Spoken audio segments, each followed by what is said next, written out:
Welcome again to the Chirp and a Chair podcast. In this episode, we're joined by none other than Chris Moneymaker, the man who sparked the first boom by winning the 2003 WSOP Main Event. Fresh off his first Triton Poker Series title, Chris opens up about how being the catalyst for poker's global rise has shaped his life. Chris stays true to who he's always been, the people's champion, the average Joe that poker players still look up to. The Chirp and a Chair podcast, let's dive in. All right, welcome to Chirp and a Chair with the newest Triton winner, Chris Moneymaker. Not the newest. There's one yesterday. Well, they don't know that. We could air this at the right time. Come on, man. Fair enough. Context. Okay, I'll go. I'm new at a podcast. Give me a break. I am too. You have two. That's true. All right. Let me tell you the origin story.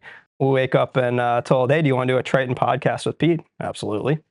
We hop in and Pete tells us, you guys are the hosts for the next episode. Whoever is the previous guest is the next host. And then we do a podcast. And then they said, no, you guys are just the hosts. We've been imprisoned as podcast hosts. No, we're good with it. Hey, It's fun. You know, Super poker fun. doesn't work out. You got a future. Exactly.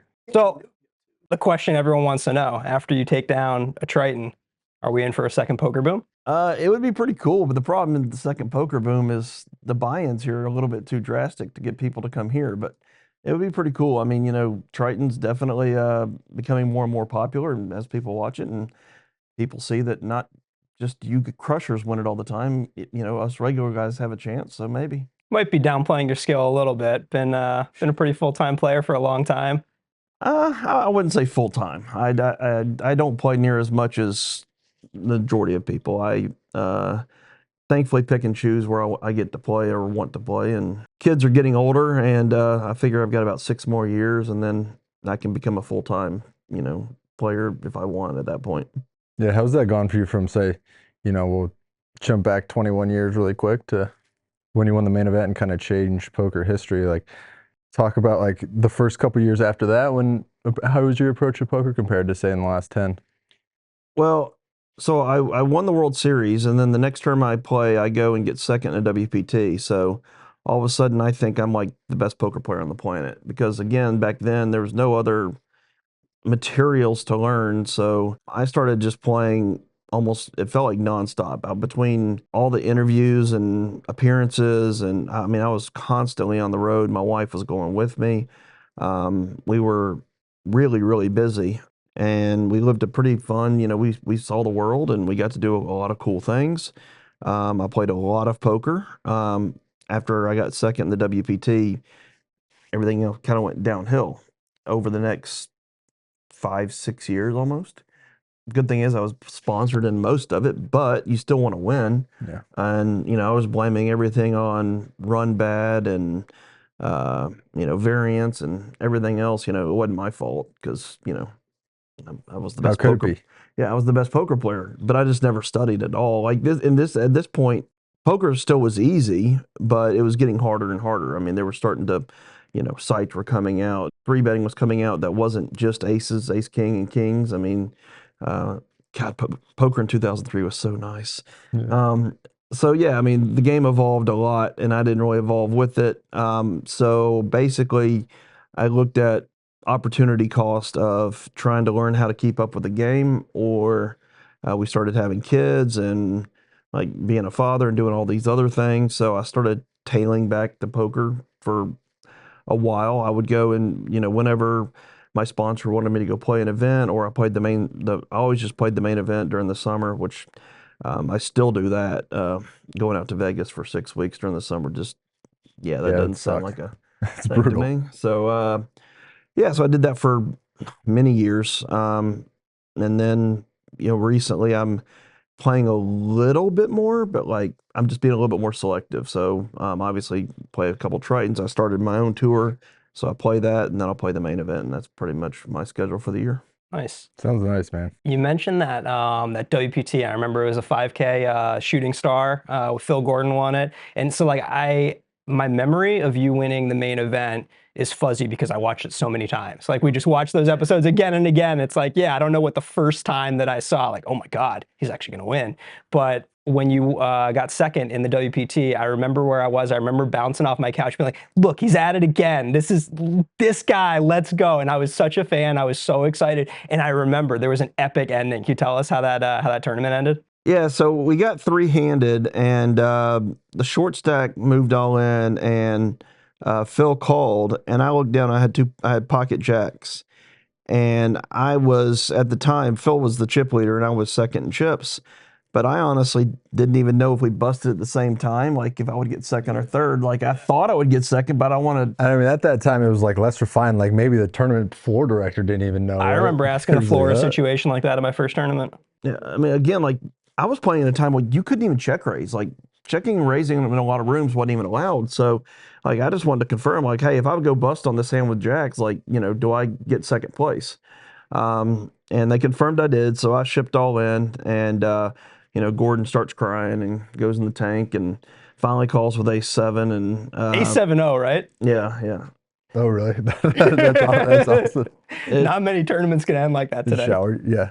I mean, we didn't think in big blinds back then. It was all, chips. He called a lot of chips. Chance to knock a player out. Yeah, exactly. Yeah. I mean, the short stack was really short, and it would have put me a pretty big chip leader. And I don't know where the ace came, but the ace came at some point in the hand. I don't know where, if it was whatever. I ended up losing, and Phil, stood up 7 feet tall of him and, shook my hand. He's giant. Yeah. Everybody's like, well, I didn't know you were so short. I'm like, dude, I'm short, but like. You're not that short. Yeah, the whole final table of the World Series, the average size was like probably 5'10". Mm-hmm. Then you go play with Phil Gordon, and he's like 7'5", and you're like, what the hell? Phil Gordon, like Helmuth's a giant, Seidel's a giant. There's some huge guys. Yeah, you could really be on an awkward final table. Not you, but like me. Yeah. I was asking some people the other day, including Chidwick. I asked him, what's one of the worst pieces of poker advice you ever received? And he actually goes, I was reading Harrington on Hold'em, and he said, if you cover your opponent by 10-1, that you should call his all in with any 2 cards. It doesn't matter what you have if you have a 10-1 edge, because it's a chance to knock a player out. I feel like Phil Gordon might have read, actually Harrington on Hold'em couldn't have been out yet. It was not. No. Harrington on Hold'em was like probably 3 years later. Like this was like he was ahead of the curve. There was Super System and Mike Caro's Book of Poker Tells, and I think that was it. Like. Those were the only 2 poker books. There were no training sites. You had to figure the game out on your own. Harrington on Hold'em was a revolutionary. Yeah. Phil Gordon came out with an entertaining little kind of, short pocket book, like a 100-page book. That it was kind of different. It was quirky. It had a little strategy, but I can't remember all the things. But I remember one takeaway was, if you're going to be a poker pro, you need to carry a deck of cards on you at all times. And I think I did that maybe like 5 or 6 times. I'm like, these games aren't spontaneously popping up. I don't know what's going on. It was. Did you ever use the deck of cards? No, I probably dealt out hands to myself. Just gonna be at a gas station and a poker game pops up. Like, what is he talking about? Hey, does anyone have a deck of cards? I'm looking to gamble. You read Mike McDermott playing the thing in the diner with jacks. You think this man loses to jacks? Somebody else needs to do the research for us, but I want like a list of like 50 poker names that OGs know, and just like, what are they up to now? That'd be a fun little. Not the sad ones. I don't want to hear about people who died or like. Yeah. But yeah, only the good ones. Yeah. There's plenty of good ones out there. Most of them are in crypto, though. Yeah. Yeah. What has that like been for you? Say, again, back then when you were younger, kind of our age, kind of our like similar situation to where we're in our life, and you saw a bunch of these 18, 19, 20-year-old kids start becoming like pros and starting to be more prevalent in the game. And now, it's been a long time later. You have kids almost that age yourself. Like, how's that been to see that happen? Well, it's weird because when I won, like I would do charity events, and all these like young kids would want to come up and like, because poker was just so big back then, and it was big for a long time. And then obviously with the Black Friday and whatnot, it being taken off TV. It's like we lost almost a generation of poker players. 100%. I mean, they all started playing DFS or, Fortnite or whatever else. Exactly, yeah. So, I think now with all the vloggers and all these guys, putting out content in poker, you're actually starting to see all these kids coming back in, and it is kind of surreal seeing, all these kids that come in. And, I was playing with a 21-year-old kid the other day, probably the first time that I can remember this happened. I'm playing with a guy, this kid, and he had no clue who I was. That's awesome. And you know, he beats me in a pot, and everybody's like, "Hey, way to go, kid! You beat Chris." Somebody's like, "Who the fuck's Chris?" Like, I like That's it. so It- good. That kid might not have been alive when you won the He main wasn't. event. He was or he was like one. I Yeah, mean, right. So Crazy. Yeah, so like it's interesting, playing with you the other day. It was the first time I played with you in years, and I actually remember the first time I ever saw you. We met very briefly, but it was a Johnny Rockets, a PCA, and I'm seeing like Money 800 over in a booth getting a burger, and I'm like, I gotta say hi. I got to introduce myself. I'm like, I'm not here without that guy. And there's this separation. The other day we got to chat a little bit, and there's Chris, the man, who I've played maybe like 40 orbits with lifetime, and then there's Moneymaker, this mythical figure that I'm only here because of you, and my story is like so similar to so many other guys. Watching you, it was like a combination of you and rounders, but honestly 80% the 2003 WSOP. I'm just like, this is the coolest thing ever. And like, poker was not on my radar at all before. 2 years later, I was a professional. but that's what's so cool. Back then, in 6 months, 2 years, you're full-time pro. Like, Yeah, exactly. Just endless amount of stories of guys who just like worked it up from nothing or next to nothing. And like a good friend of mine he started just playing free rolls on Full Tilt. This was, similar time. This was in like 06 or something, and had $1 million on Full Tilt within like a year. Just like and just stories like that. That's obviously an extreme one, but like. But there are plenty of stories like that. And that's why we've missed out on this next generation of poker players. They had no opportunity like that. Like, we were just so lucky to be in this like specific band of age where like we could be on the computer for 70 hours a week for 5 years doing nothing else and love every second of it. There'll be something else. I mean, to some guys, crypto maybe is that something else, but like I think about I guess it is a profession for some, but pickleball is this thing that, the reason people are so obsessive about it is because nobody had it 5 years ago. I mean, it existed, but no one was doing it. And so it just sprouted up. So like you could overnight be like top 100 in your state. And that's what it was with poker. I mean, I might be top 100 in Mississippi because no one plays pickleball. You're a pickleball guy? We play in the driveway. We got a net. I play for with my your kids, kids. it's probably super fun. So right? we just set up. We actually how my driveway sets up, it almost fit a perfect pickleball court. So they have a portable net. We go out and play all the time in the driveway. He's a legendary racket sports player. I like my racket sports. Yeah, Pickleball is really maybe tertiary, but I enjoy it. He's like world class at table tennis. Table tennis is my game. Really? Yeah. I'm terrible at table tennis, so I won't even try to go there. I got lucky. There's a great club like 15 minutes from me. Like in America, it's tough to find good table tennis talent, but I don't know a single person that's good at table tennis. yeah, yeah. Do you play paddle at all? Have you tried I've played it like half a dozen times. I really like it. They're building a court here. We just missed out on it, but I think, next year, hopefully we come back to Montenegro and we'll have it. Because a lot of the guys, especially the Europeans and the South Americans, they say padel. Paddle, yeah, whatever. I'm going to say paddle for life. I've never played Paddle. it, but I heard it's like the thing. So yeah, you'd like it if you like pickleball. I think so. I like things I don't have to move too much. No. Yeah, Pickle's nice pickleball's for great that. for that. Seth went for tennis instead of pickleball. Yeah, I'm going to try to run while I can still run. I figure I got 5 more years before I'm fucking broken. And can't move Dude, anymore. it's crazy. It happens before you know it. Yeah, Like, all of a sudden, seriously, you're yeah. just like getting out of bed and everything hurts. You look Yeah. like a mummy. Kind of and- getting there. Yeah. I mean, we're both dads now, so we're kind of seeing our kids grow up and how fast it happens. You're just like, God damn it, you don't really realize it, but we're getting older fast. I've got a 9-year-old, man. Yeah, he's got a 9-year-old. Dude, it's great. I remember my father-in-law told me probably 15 years ago, he's like, enjoy what you have. You always hear enjoy what you have now because it'll be gone before you know it with the kids and everything else. And you're like, yeah, kind of always dismiss it a little bit, but then you wake up and do it. I mean, honestly, it feels like it's been yesterday. And Man, it's crazy. My son's 3.5 and I take him to preschool. Like every morning I take him and I kind of hang out with his class for like 15 minutes. They just kind of goof around. It's really fun. I like get to know these kids, and just him being in this class for like 6 months and like seeing how these kids change. And you can just see, like, I can just look at these kids and see them as like teenagers. It's just like, it's just going to be so quick. And it's just like drives the point home that it's so fleeting and it's happening so fast. It's kind of terrifying. Nolan's got a good tennis swing. I've seen it. He'll get there. He'll play some tennis. I mean, if you played tennis and you're an athlete, so yeah, he's going to be good. Just gonna expose him to everything. That's the plan. Yep. Maybe he'll be a paddle pro, pickleball pro, Pickleball pro. or just Hell, whatever. there'll be something else by the time they get on Yeah, up. I Who know, knows? right? Paddle, pickleball. Just merge them all into one. They'll be playing pickleball with AI or some crazy, some AI generated game that they play. And World Championship of AI pickleball or something. Battle bots. BattleBots pickleball version. Yeah. So what is like? You told the story about the kid who didn't know who you were. Do you have any like funny stories about being recognized in public or somebody saying? Well, I guess my funniest story, like the ones that really hits me the most. So I got invited to a Hollywood party back in, I don't know, 2005 maybe, and I'm at this random, just party with a bunch of, celebrities and business people and stuff like this, and I'm standing there, I'm just talking to a buddy of mine. A guy comes up behind me and puts his hand on my shoulder and goes, "Dude, I'm a huge fan." I turn around, it's Leonardo DiCaprio. I'm like, Is it really? I'm like, what the? Oh yeah, he loves poker. Yeah, Yeah. he's a big poker. That's I'm like, sweet. what the hell's going on? That's crazy. That's So- a crazy one. So I got that one, and then about a year ago, maybe 2 years ago, again, time flies.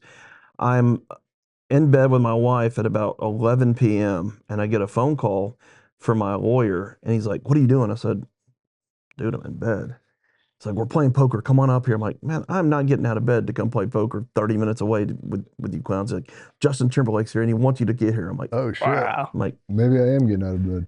I said, "Buddy, I love you, but I'm not getting out of bed." There you go. I don't care who's there. That's the 2024 money. Maybe maker, 15 years not ago. the 2007. 2017 before, I'm bolting out the door. But 2024, I'm like, That's a lot to ask. so my lawyer has access to my bracelet, and so Justin Timberlake, when he did the halftime, he was doing the halftime show for the Super Bowl that year, and it was like 2 nights before he was going out to do it.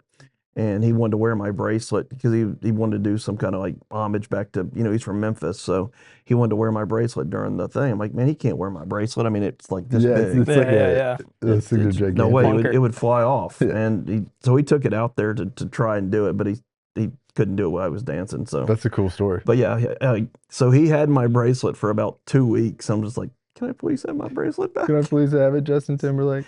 And it's funny because like when I tried to call to get my bracelet back from Justin Timberlake, I had his number. I would call and I would always get some other person like, "How do you have this number? Who are you?" I'm like, "You have my property." You have my shit. Give it back. But yeah, they took care of it. I never got to speak with Justin, but I guess since I didn't show up to play poker, he just Would have had to get out of bed at 11. Get out That's there. fair. He wanted to put a bluff on Money 800. he did. And the only other missed opportunity, I had a buddy that's a music producer, and he was trying to decide between 2 artists back in the day. And one of these artists came down to Tunica and wanted to play poker with me. And again, I just didn't want to get out of bed. Now, this is a little bit different because I had no idea who this guy was. Like, just some random country music artist, which I'm not even a country music fan. And my buddy's trying to decide, is he going to hire this guy, Tony Stampley, or is he going to hire this guy, Luke Bryant? And he couldn't make up his mind. That's hilarious. So he went with Tony Stampley. And Luke Bryant Oh was my the guy God. wanting to come play It's like poker with one of me. the biggest music stars in America. Yeah, but again, back then, he was Yeah, nobody knows. completely nobody. There you go. All right, hang on. Seth and I, quick game. Over under, set the line on how many times Chris has been asked in person, we're going to count only, if his name is real. Okay. You set the line, I have to pick. People that actually have said it to him. Yeah. All right. So we got to. And yeah, obviously Chris has to guesstimate, but Now, wait, are you going to include the 1 billion times that Joe Stapleton has said it? 'Cause no, he said- no. This is Commentators are pulled. unique encounters. Okay. Unique encounters. People have asked you if it's your real name. I would like a rundown of every bit Joe's ever done with you, though. I'm gonna put it- You've had like a good decade with that. Stapes. Does he still do EPTs? Yeah, because I heard there was a really funny clip I ran into the other day on Poker YouTube. It was Eric Afriat, like in full psychotic mode at the table after like Barney Boatman makes like a normal good hero call on the river. Yeah. And Stapes and Griffin Banger, like really funny commentary, just trying to piece together like whatever sanity is up there. Yeah. I'm gonna say 1,000 times. Okay, wait. Now I got to pick over under. Yeah. Okay. I'll set the line at 1,000. I'm trying to think 20 years, that's 50 a year. Like WSOPs when they're all flying in. These days, people are not going to be that annoying. I'm going under. It's over, Yes, sir. but Pay me. it stopped for a while. Then Poker News That That was hilarious. Yeah. Yeah, tell us that story. That was really good. I was actually 20% got on that. So Poker News called me up on April Fool's the day before. And it's like, hey, we want to do a bit. Your name's Smith. And so like, yeah, can you film something and we'll put it out. And so it's kind of funny because back when I won the World Series, I played two different satellites. I played a $39 satellite and an $86 satellite. And I guess the ticket that I technically used for my seat was the $86. Oh wow, they really dug deep for this. Yeah, well, no, but this is a little bit different. But so I wrote a book that said $39 to 2 million, 2.5 million or whatever, but it came out later that I was $86. So I started out this video as like, listen, guys, I lied to you about the buy-in, but that's not all I lied to you about. And I'm sorry, I feel bad about this. It's been, 15 some odd years, and like I just, I can't hold this in anymore. And Smith comes clean. yeah, my name is Christopher Brian Smith, and they had a picture of my ID that they made up. That's fucking and great. I was like, I just don't want to hide this anymore. It's been weighing on me for years, and I just want to apologize to everybody. And to all my fans, I'm really, really sorry, and I just hope you forgive me. I'll be seeing you around. Chris Smith out. Were you a Stars guy or ACR at the time? I was Stars. This is. I would have loved that they released a press release too. Like, it's just shocking and a little bit embarrassing, but we still stand behind Chris as a guy. Well, this is the thing. So it went out on April Fool's, and everybody got a kick out of it. But the problem is, things don't die on the internet.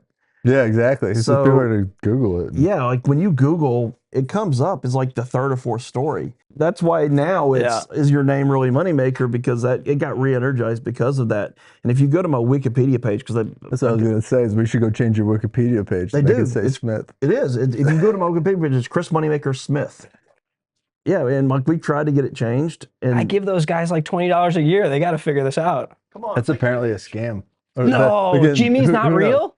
Apparently, who knows? But apparently they're like loaded. Like they're like way overfunded. Damn. Yeah, I'm a and sucker for that. They're just They always roasting say, us. Jonathan, thank you so much for your support. I'm like, well, I don't have an alma mater. Might as well be a school Wikipedia, University of W.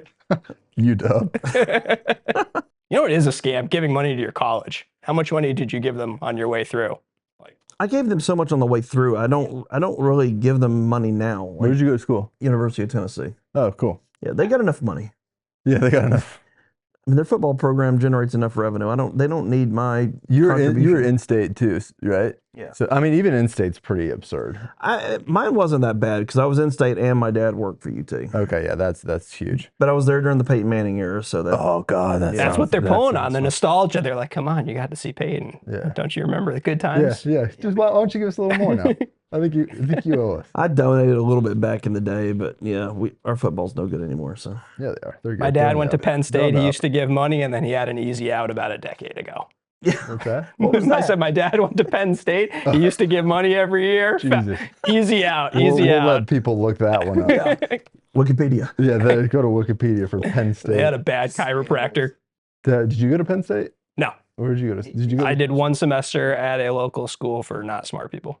I mean, that's the way to do it. Like, that's one of the things that really tilts me about like the younger kids now, and whatever. I don't know if they actually think this, but what you see on the internet is like kids like complain about college tuition all the time, which is like a reasonable complaint. Yeah. But like all of them think it's like below them to go to community college. Like you can do so much of your like degree at community college for 20% of the price, but like kids think it's like trashy or whatever. It's Mhm. like, all right, you're just trying to pay a premium price for a premium product, you know? Yeah, it's nuts. You do your first 2 years community, prove Yeah, you can do it, and exactly. then just go pay for 2 years. Exactly.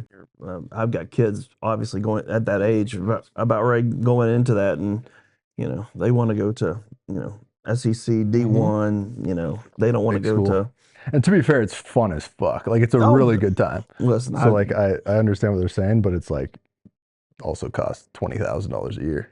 I'm hoping we get scholarships. Scholarships would be nice. I mean, Got a weird tilt on the whole thing because like 70% of my friends have like degrees from decent schools, but they're professional poker players who've never used their Yeah, exactly. degrees. And it's just like, yeah, but Yeah. I mean, the rest of the world's different. but all your friends at least are still playing poker. I've got friends Fair. that started playing poker because of me and found out they weren't that good at it, Mhm. but they tried it for like 5 years. Yeah. and then all of a sudden you've just completely shot your entire resume. Yeah. That was a tricky thing back then, is like, for all the great things about playing in, 2005 to 2010 and like figuring it out yourself, which I loved, you didn't know if you weren't good. Like, it Yeah, could take for you a sure. while to figure it out. And it was so easy. You mentioned you kind of had a bad run afterwards, and for a while you're feeling sorry for yourself, and then you're like waking up like, no, dude, you got to learn to play. Like, this is different. So it kind of brings us to a question about your studying now and what your game looks like now. We've gotten a chance to see you play, and obviously it's night and day, like everyone from that era. But you said you've been studying some. How's that going? I don't study as much as most. Like I couldn't tell you. I mean, I know what GTO means, Yeah. but I couldn't tell you, a whole lot of GTO theory. I don't know ICM theory that well. I still play a lot of street poker. I know a lot more fundamentals. I mean, I know, but honestly, back then I didn't know what opening ranges. I mean, back then it Didn't even really exist, right? right. Like, You put nobody's- people on hands. Like, yeah, exactly. you have ace king, and that's it.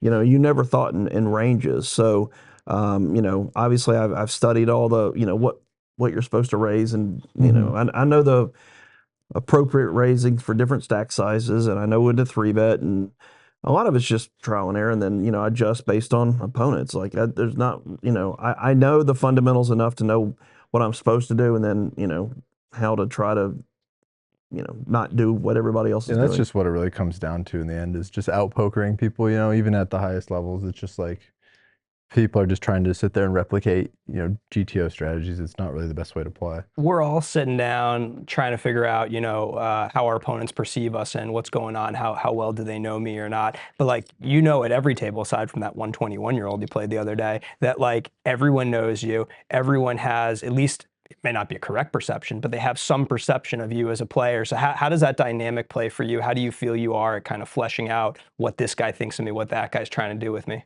Well, it's I would say that I always told people, me and Helmuth, I always felt like got the most polarized play ever. People would either go out of their way to avoid us or go out of their way to play pots with us. Yeah. And it's probably true for several other players, Doyle and Negreanu, et cetera. But and it was always easy to see, in cash games especially.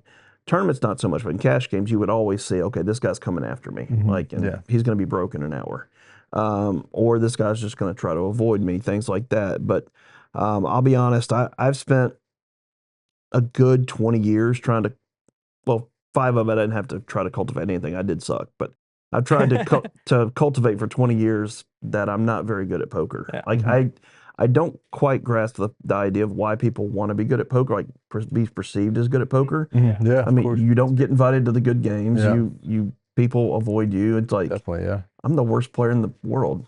I played a couple hands yesterday on stream that were just god awful, and I'm like, that's probably good advertising. It's a little, if we're gonna play bad, let's play bad on the TV table. So, anyway, yeah. So I've always just tried to maintain this image that I'm a loose fish that likes to have fun and like to gamble, and it's worked for me for 20 years.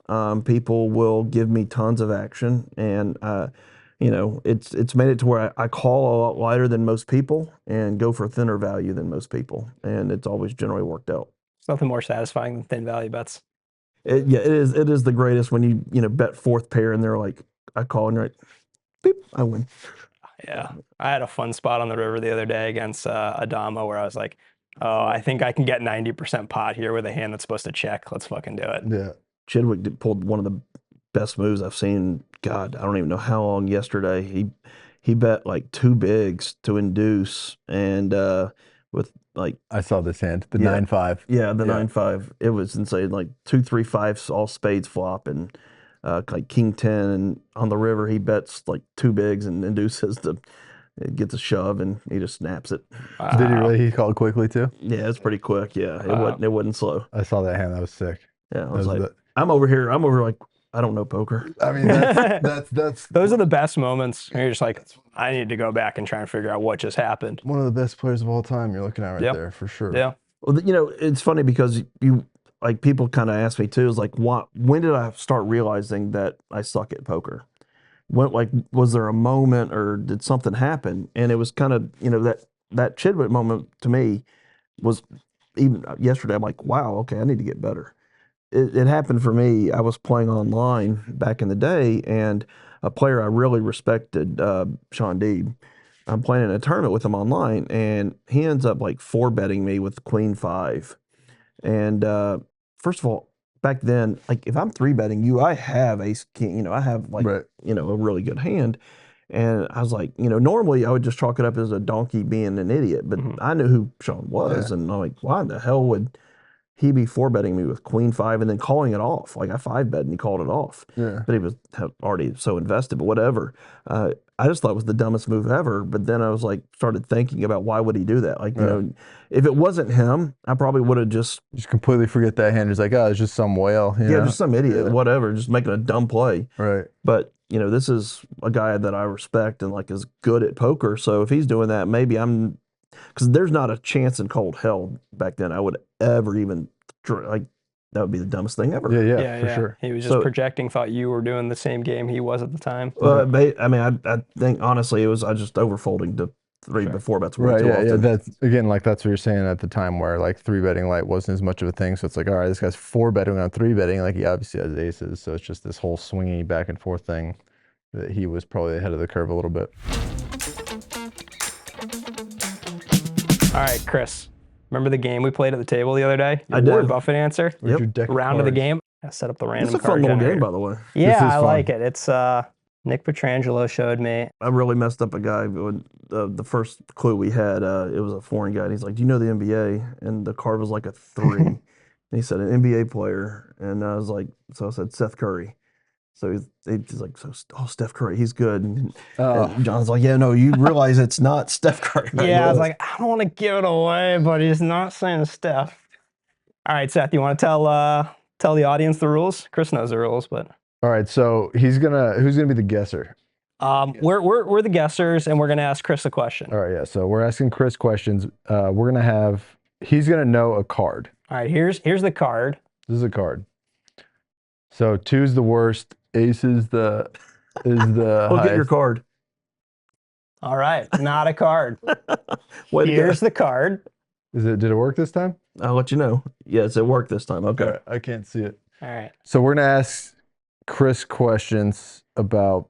I think it could be anything. Yeah. I've got one. You come up with one. We'll, it's just a two scale of questions. like, you know, a 2 would be the worst answer to this question. Ace would be like the highest, and we're gonna try to guess what the card is based on his subjective questions. It's cooperative. Chris is trying to guide us to the card. Yeah, so essentially, like, who's the best main event champion? You know, Chris Moneymaker is like 10, and I thought Bill Helmuth is like 2. 2. There you go. Perfect. Well, you know, 10 is just above average, so it goes to ace. Damn. Well, I did have a text from Joe Hashem today. He's probably a little bit better than Joe that. Hashem, I haven't heard of him in a while. Is he in Australia? Yeah. He's there. All right. Well, Joe's on the mind.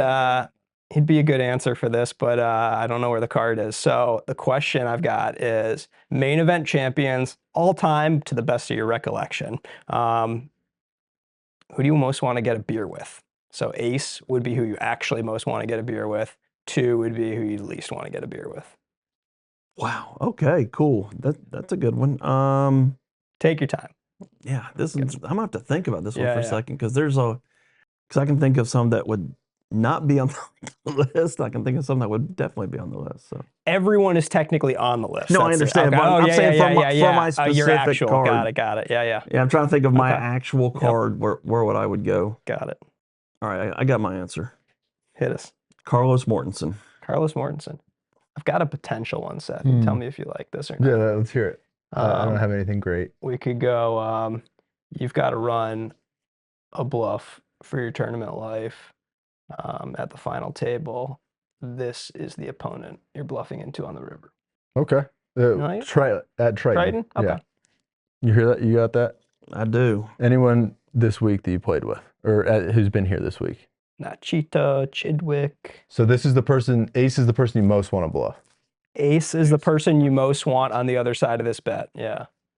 Wow. Okay. There's some tough factors based on like who calls the turn tighter and, you know, Yeah, there's a lot going some on. incongruency, but you can go any which way. We should give a full HH. Be like, here's pre-flop, here's the flop. Just make it confusing for everybody. Yeah. Then Chris can be like, well, that guy would have folded second pair on the turn, so I actually want to be bluffing that guy. Yeah. Carlos is English. It's like 80% fluency. I mean, another guy I haven't heard of in a long. He. I don't think I've heard of him in 10 years. Yeah, not. I don't think after 2010 at all. He's telling us there's some ketchup in play. I wasn't thinking of ketchup, like, you know.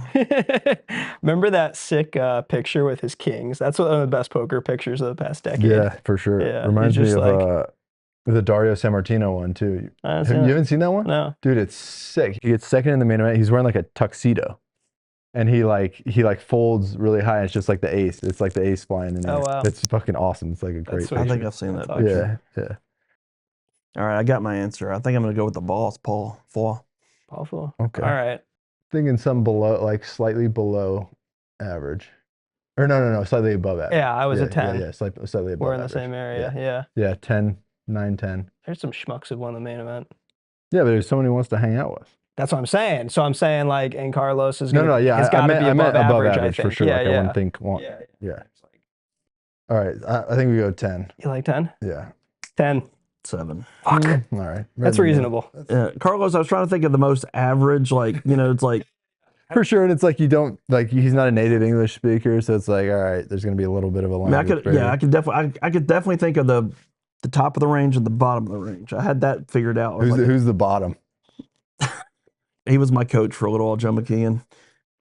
Joe was your coach? Yeah. Put him at the bottom? I worked with Joe for a little while. Wow, that's a pairing. That's great. So I was working with Joe, and He's a good guy. He was probably a good guy for you to learn from because he was very aggressive. He understands exploits really well. He's a great big field player. I mean, he's a great player. I like Joe, but like you know his reputation with everybody else. And how you're so good with the fans, and somebody comes up to Joe for an autograph, and he goes, "Go away!" Like he'll just like no problem being standoffish. So I got a funny story about Joe. We're doing a session, and I told him I've got an appearance this weekend. I'm getting paid, good amount of money to go do an appearance this weekend. And he's like, I want to do appearances. How do I do those? Give me some of those. I'm like, first of all, you have to be a decent human being, so you can't be an ass. He's like, oh, never mind.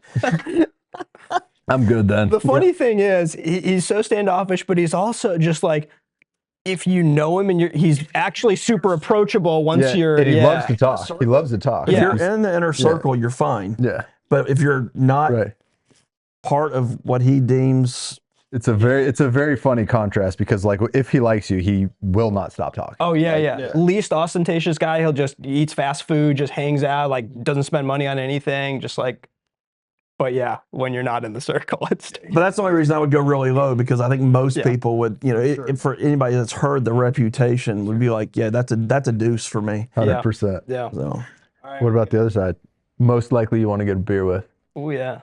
I mean, it's probably going to be Doyle or Stu. Yeah, I was thinking Stu. Stu would be. I mean, Stu would probably be number one. Just, I mean, I would love to know, was he just Triton grinder back in 2000, for sure. in the 1980s or whatever? Like, was he just true prodigy? So far ahead of his time? Like, he understood, the aggression and ranges and all this stuff. Could you imagine putting any of us back, in those fields back then? I mean, with the knowledge that there's some cool old footage of those on YouTube that you can watch, like the 1975 main event or whatever. Yeah, but the thing is, they don't show the whole card. Yeah, they don't show whole cards, but like you see some hands and like you don't really see much of what's going on, but it's cool to just see like it happening. It is. It is kind of interesting to see some of the hands. I mean, I haven't watched a ton of it, but some of the hands they turn up, you're just like, wow.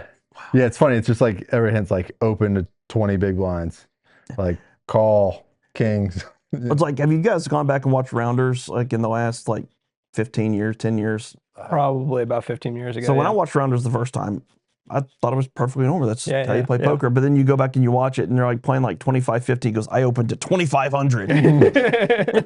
It's like, what the fuck? Pretty standard. Exactly right, dude. I like to think that like Durr and Jungle both had like 18-month periods or so where they were like the Stu Unger for a minute, where they were just so far ahead and just tearing us up. We were just like baby lambs for them.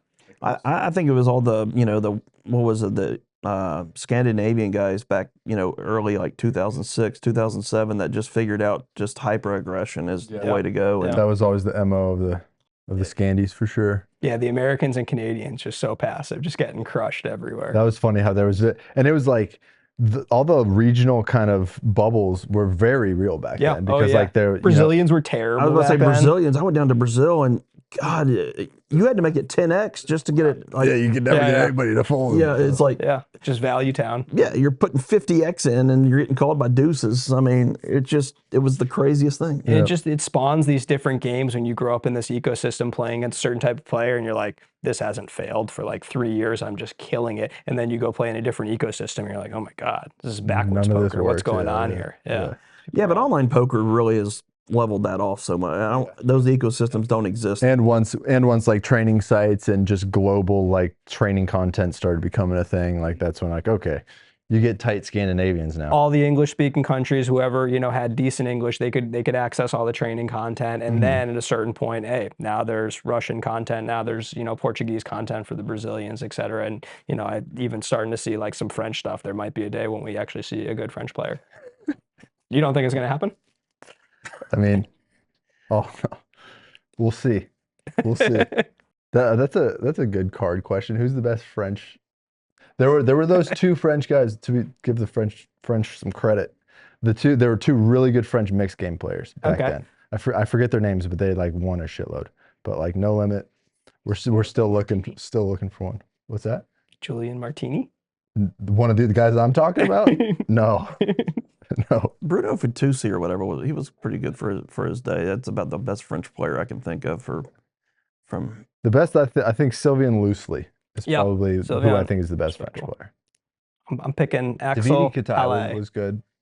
Axel, yeah, he's Axel's good. He's player. not. Is he here?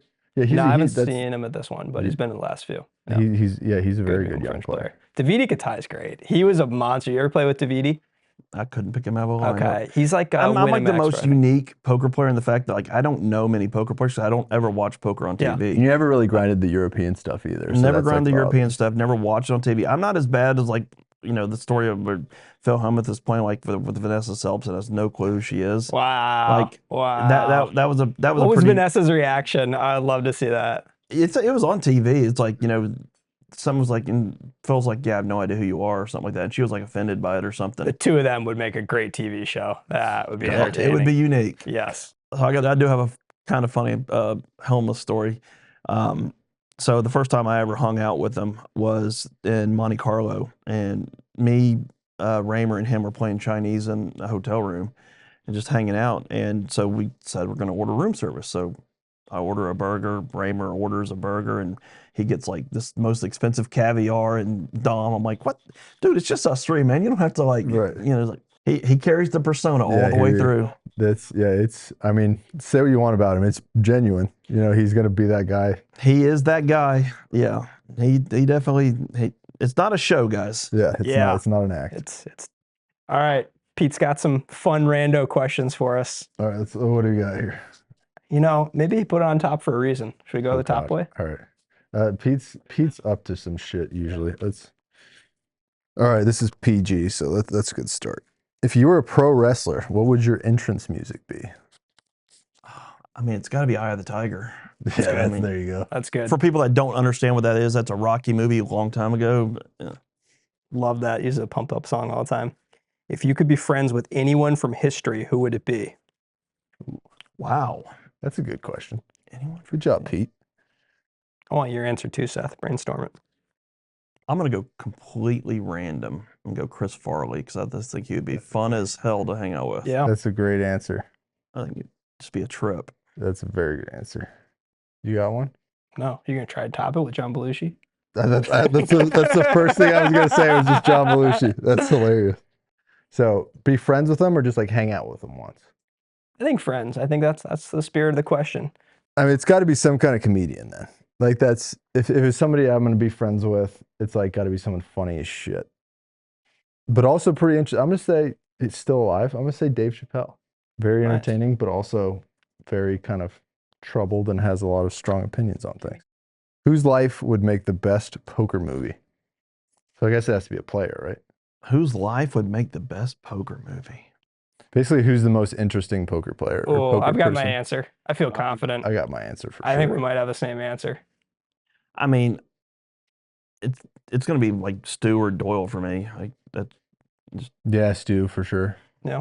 They made a Stu movie I saw like when I I've heard was some maybe crazy like 22. Doyle stories. I won't tell them on this, Yeah, but yeah. I think Doyle's a great answer. Like Has some- Doyle, like from the 50s as a young The honest poker Doyle grinder. stories would be entertaining. Yeah. Yeah, the games and just the different. Yeah, how it really was. Texas Mafia. Yeah. Well, the Nevada Mafia. Like the movie Casino. The guys that are actually real that Yeah. were. There's a lot of Doyle stuff that you just have to be a high level professional and you'll know those stories, but no one's going to share them. Yeah, of course, yeah. I think Doyle would beat Stu just for the stories, but you would have to include some of the backstories. I'm going modern. I'm going Andrew Roble. Yeah, for sure. I was thinking Mr. Paul. Oh Kind of yeah. became this crazy successful guy. I don't know, because he was born in like a real humble situation. He was not like born rich or anything. That's a good answer.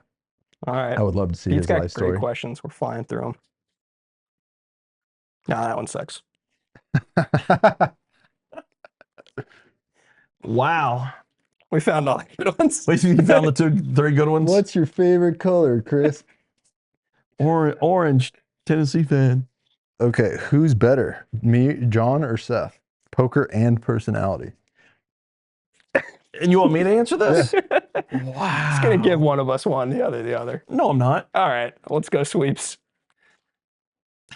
Yeah, I was going to give one of you each until you said that, but Seth Poker, John. Fuck this guy. Seth both. Yeah, that's I like it. I like it. That's the honest answer. You ever see the poker movie Lucky You, Eric Bana? Yeah, I'm waiting on my royalties. They stole You in everything. there? No, but they stole the year, the number of entrants. Like they Wow. Matt Savage Why was would the they do that? was the consultant. They didn't. It was like they had 839 players, was the same amount I had. Like just very Oh, it was just specific. completely your That's story. very Yeah, it was. bizarre. It was just funny. ripped off my story, and they added some father figure in it or something at the end. Dude, it's like the son and the dad have like a frosty relationship. They're both poker players. They both make the final table. And then I think it's like the son has the winner and mucks and lets the dad win or something. It's some They just collude. comical. Yeah, it's a straight That's cheating ending. hilarious. And he's just like looking at Robert Duvall and he's like, I'll let the old man take a piss, And he just he mucks the winner. And I remember being like, this is garbage. This is just like so unrealistic, but it's like, it's only like 10% more unrealistic than your story, which was real. Yeah. You and Sammy heads up, like the guy named Got the cigarette in his Moneymaker. mouth. Just I tell people all the time, it's first of all, you had me just perfect amateur, someone that you would just probably want to go have a beer with or whatever. And then you had Sammy, who was the perfect fucking villain. great. Just the classic wise guy. His looks, his straight out his of a movie. dress, He had like it the was huge central collar casting. on. Oh yeah, yeah. Unlit cigarette. He was out of central casting for the villain. Yeah. So, I mean, again, it's so weird how the universe works because, for us two to get heads up, poker was gonna eventually probably take off, but to have that happen in that moment that way. Yeah. Yeah. I mean, you It's couldn't the even ultimate draw. launch pad. Yeah, I mean, people were like, "Yeah, we've been talking about doing a movie about it forever," but it's like it was so real. It's the movie was already made, and then they're telling me, I got to basically die before it becomes, you have to be so far removed. But it's sadly because we're getting to that point now where producers are actually starting to get more interested in it because How's Chris's health? I'm just getting older now, so people, it's the newer generation that don't have anything. You can't do many movies that people know about. I guess in Yeah, recent exactly. times, You so. need to have it for a new generation for Yep. sure. They're gonna have some father son pro poker player combos before too long. Is there any We got Morton and Julie Klein up there. Yeah, there we go. Father daughter. Well, I know Hashem's kid plays, and he made a deep run in the main event. Okay. Yeah, there you go. Wasn't Joe Seabach is like the stepson of Barry Greenstein? I never He is. Well, they're somehow related. I don't know exactly how the relation is, but I think yeah. All right, I think that's about our time, Got boys. That's our show. Next episode, Stephen Chidwick, definitely a fan favorite and someone, hopefully everyone gets to see the real Stevie because he's a hilarious dude. And when I'm around him, when Seth's around him, you get the real Stevie. So we'll ask him about the 9-5, satisfy Chris's curiosity, and I'm going to ask him about StarCraft and other things. Yeah, I want to know what he was thinking and why, obviously he knew he had the best hand, but like just the thought process of, inducing, like I don't know. I would check call. I would never like. It was a sick one. Yeah, I would never try to induce someone to, run me off a hand that I'm praying is good. Yeah. Nice. Seth is a study buddy of Stevie, so we'll get it out of him. We'll, Yeah, this is the first time I actually played with him, and I got to talk to him. When you look at him, he seems like a very dry, Yeah, that's what Yeah. that's what I tell people all the time. Is like people who don't know him think he's probably this kind of boring like guy, but he's fucking hilarious. He's like he's gonna be good on this. He's Yeah, he's the dude, man. we had a great conversation. It was, Super cool. it was good getting to know him yesterday because I'd never really played with him. I think maybe we had played at the World Series, but we never spoke. It was it's weird because you come to Triton and people I've played with at the World Series and played with in other stops I've never spoken to, but everybody's. It's much more personal here. the vibe is different. It's so much, yeah. The vibe is definitely different here. And the first time I was here, I didn't really talk to many people at the table. I think it was, trying to get accustomed to, playing with you guys. And I was more, focused on trying to make good decisions where now I just don't. So. Got the title. Yeah. There you go. Well, I mean, I would just get it in and was going to win. There was no, There you there was go. no way I was going to lose yesterday. Yeah. So. All right, boys. Good Let's stuff. do it. Appreciate it, Chris. Thanks for doing it.